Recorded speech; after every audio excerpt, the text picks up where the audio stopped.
మన పురాతన భారతదేశంలో అణుశక్తి ఉందా? వేదాలలో అస్త్రాలు, దివ్యాస్త్రాల గురించి ఎప్పుడైనా విన్నారా?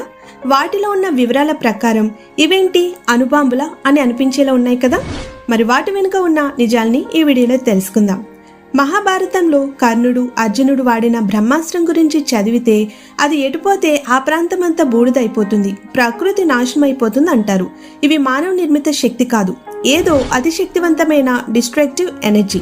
1945లో హిరోషిమా నాగసాకిపై వేసిన అణుబాంబుల తర్వాత కొంతమంది సైంటిస్టులు వేదాలను తిరిగి చదివారు.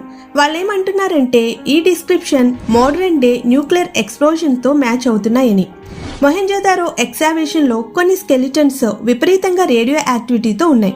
అక్కడి నేలలో అన్యూజువల్ రేడియేషన్ దొరికింది. ఇవి మామూలు సైనిక పోరాటాల వల్ల కాదు అంటున్నారు. ఎంత అడ్వాన్స్డ్ నాలెడ్జ్ మన ఋషులకు ఎలా వచ్చిందో ఎవ్వరికీ అర్థం కావట్లేదు.